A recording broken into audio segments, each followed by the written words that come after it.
etapi 7 päeva jooksul peeti üle terve Eesti kokku 465 registreeritud spordisündmust. Neist võttis osa ligi 120 000 noort. Heategevusliku organisatsiooni Lions klubi liikmed istusid spordinädalal aga rataste selga ja vurasid Tallinnast Riiga. Rattaretkel tegi teiste seas kaasa ka endine tippjalgpallur Mart Poom.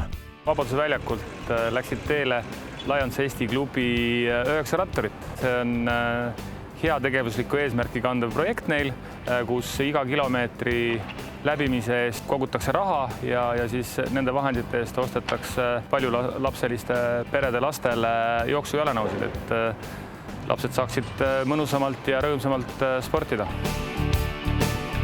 Spordinädala jooksul langes rekordeid kui loogu. Purustati nii mõnigi maailmarekord. Tarvastu koolipere tegi ühiselt ringi peale Võrtsjärvele. Joosti teatejooks, mis pakkus kaasaelamist Võrtsjärve ümbruse külades ja lusti silkavatele õpilastele endile. Mulle meeldib, et inimesed olid raja ääres, sellepärast, et siis tuleb kohe erksam tunne sisse joosta.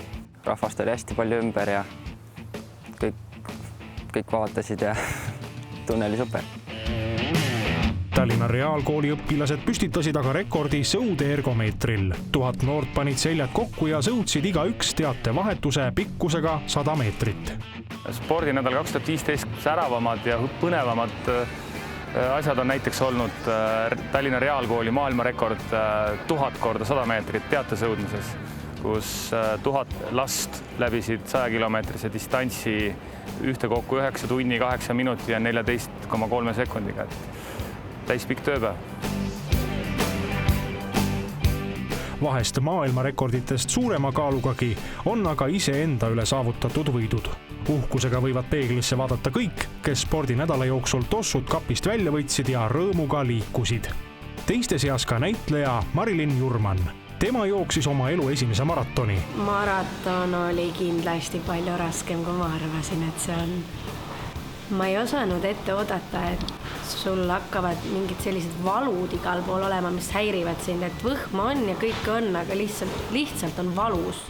42,2 kilomeetrit oli pisikese naisterahva jaoks sedavõrd raske, et vahepeal lõppes jõud ja neiu poetas rajal pisaragi. Aga ta jooksis edasi ja lõpuni välja. Ma nutsin vist viimased 5 kilomeetrit finišini. Peale seda ka suutsuvel. Aga põhimõtteliselt, kui ma olin finišijoone ületanud, siis oli, kergendus oli selline tunne, et enam küll mitte kunagi ei taha maratoni jooksma minna.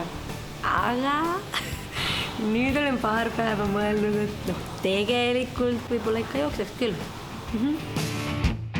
Maratoni tegi kaasa ka trikimees Jürgen Weber. Võlur pani spordinädalale punkti uue isikliku rekordiga.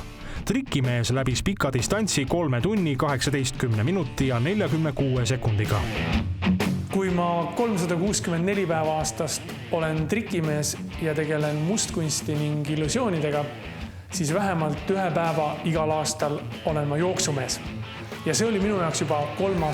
Tallinna maraton ning kokku üleüldse juba 6. maraton, kuid selle erinevusega, et selleks jooksuks valmistusin ma esmakordselt professionaalselt. Ma läbisin kõik vajalikud meditsiinilised uuringud, selgitades välja enda maksimaalse hapniku tarbimise ja kõik igasugused sellised olulised näitajad. Ning selle baasilt koostasime endale treeningplaani, mida ma jälgisin siis väga sihikindlalt viimased pool aastat. Ja tulemus räägib iseenda eest. Kui ma oma esimese maratoni siin Tallinnas läbisin 4 tunni ja 29 minutiga, siis sel aastal finišisirgele jõudes ja nähes kellal ees 3 tundi ja 18 minutit, siis see oli minu jaoks väga emotsionaalne hetk. Kuigi spordinädal on selleks korraks läbi, tahaks kõigile südamele panna, et ärge nüüd siis kohe oma tosse kuskile kapi nurka heitke, vaid liikuge aktiivselt edasi ja hoidke oma tervist.